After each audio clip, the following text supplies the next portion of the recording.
ಆತ್ಮೀಯ H16 news ಅರ್ಥಾತ್ ಹೇ ಸೀತಾರಾಮಗೆ ಸ್ವಾಗತ. ನಾವು ನಿಮ್ಮವ MI ಅಥವಾ ಮಲ್ಲಪ್ಪ ಜೋತವರು. ಆದ್ಮೇಲೆ ಬಜೆಟ್ ಮಂಡನೆ ಆಯಿತು. 4,09,549 ಬೃಹತ್ ಮೊತ್ತದ ಬಜೆಟ್. ಹೋದ ವರ್ಷಕ್ಕಿಂತಲೂ ಕಳೆದ ವರ್ಷಕ್ಕಿಂತಲೂ ಹೆಚ್ಚಿಗೆ. ಅದೇ ಕಾಲಕ್ಕೆ ಸಾಲನು ಸಾಕಷ್ಟಾಯಿತು. 7,64,655 ಕೋಟಿ ರೂಪಾಯಿ ಸಾಲ ಅದು. ಹೋದ ವರ್ಷ 6,65,090 ಕೋಟಿ ಇತ್ತು. ಇನ್ನು ಕೊರತೆ, ವಿತ್ತೀಯ ಕೊರತೆ ಈ ಸಲ 90,428 ಕೋಟಿ ಈ ಬಜೆಟ್ನಲ್ಲಿ ವಿತ್ತೀಯ ಕೊರತೆ ಆದರೆ ಹೋದ ಸಲ 82,981 ಕೋಟಿ. ಇವೆಲ್ಲ ಅಂಕಿ ಸಂಖ್ಯೆಗಳು. ಇದು ಒಂದಟ್ಟಿಗಿರಲಿ. ಈ ನಮ್ಮ ವಿರೋಧಿಗಳು ಏನು ಮಾತಾಡ್ತಾರೆ? ವಿರೋಧ ಪಕ್ಷದವರು. ನಮ್ಮ ವಿರೋಧಿ ಅಂದರೆ ಸರ್ಕಾರದ ವಿರೋಧಿಗಳು. ಸಹಜದ ವಿರೋಧ ಪಕ್ಷ ವಿರೋಧ ಮಾಡ್ತಾನೆ ಇರಬೇಕು. ಮಾಡೋದು ಅದ್ರ ಕರ್ಮ ಕರ್ತವ್ಯ ಇರಲಿ.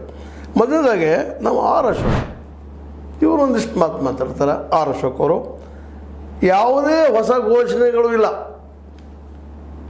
ಆದರೆ ತಿಪ್ಪೆ ಸಾರಿಸುವಂತೆ ಹಿಂದಿನ ಕಾರ್ಯಕ್ರಮಗಳನ್ನೇ ಮುಂದುವರಿಸಲಾಗಿದೆ.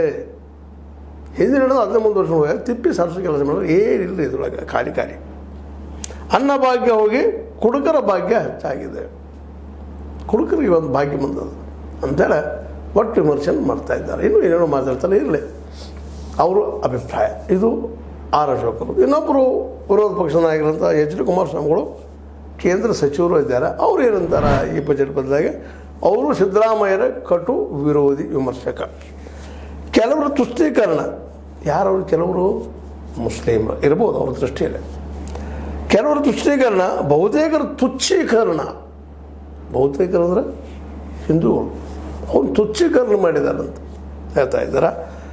ಮುಂದೆ ಇದು ಕಾಂಗ್ರೆಸ್ ಸರ್ಕಾರದ ಆಯವ್ಯಯ ಹೂರಣ.